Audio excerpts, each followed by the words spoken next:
Faith cometh by hearing, and it's released by speaking. For the word of God is quick, powerful, creative, constructive, and life-changing. The word of God you're about to hear is from the staple of God's Will Media Network. Get ready for a life-changing encounter with God's word.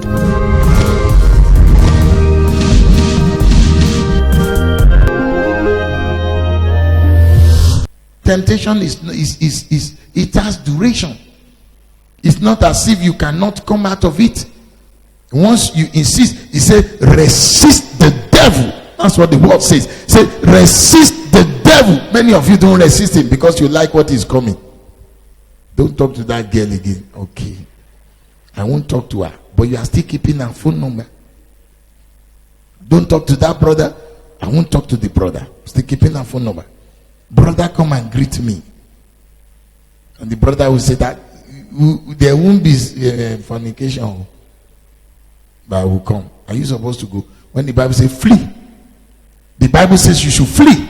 Is that not what the scripture says?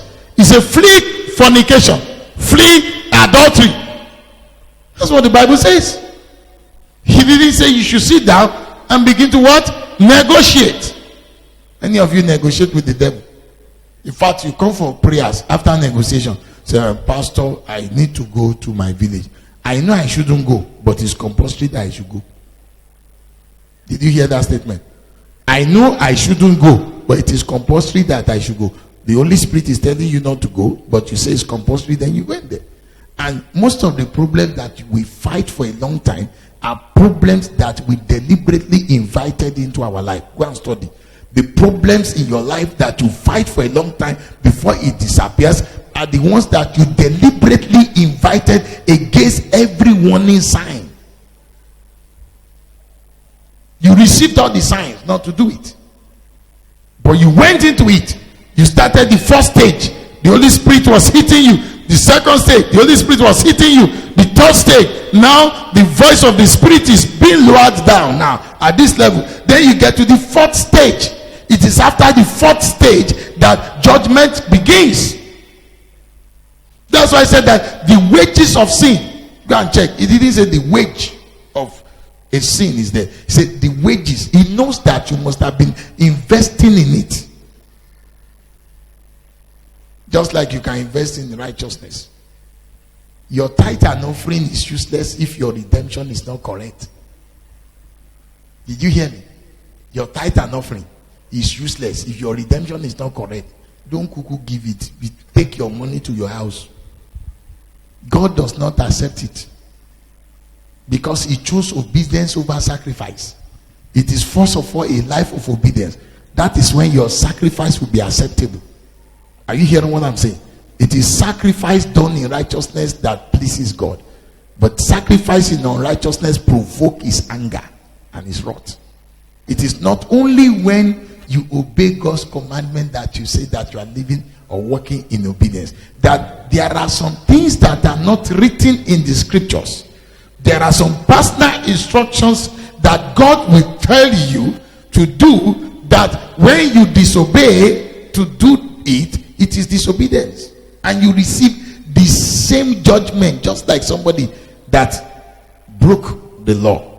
And in scripture, Deuteronomy 28, it said, and it shall come to pass, if ye shall diligently hearken to the voice of the Lord thy God and obey his commandment. Two things are there. The voice of God and the commandment of God are two different things. Say, as many as are led by the Spirit of God, his leading is different from, he can take you through the knowledge of the scripture, but there are some leading that are personal, that you will not be able to pinpoint that this is it in the scripture, but God is dealing with you on that subject. For instance, let me come to the area of dressing. Things like that. There is no such way that the Bible stipulates that we should be dressing. How many of you notice that? But there is a way the Holy Spirit will tell you to be dressing personally. And if you violate it, he's going to deal with you.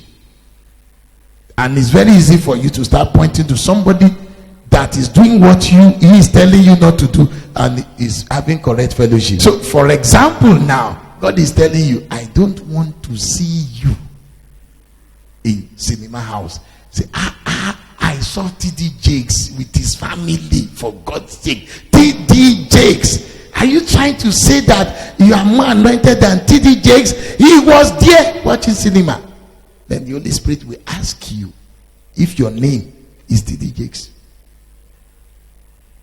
That's where you are going to get into trouble. So there is what we call the general obedience as stipulated from the scriptures. Then we have what we have, personal obedience, that is personal to you, subject to the leading of the Holy Spirit, that is your own personal consecration that you need to keep.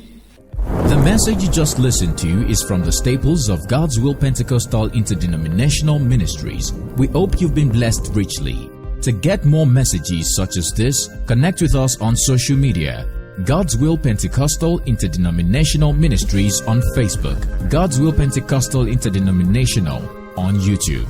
We are located at number 1 Total Deliverance Cathedral, Aule Bus Stop, off Elisha Garage, Akure, Ondo State.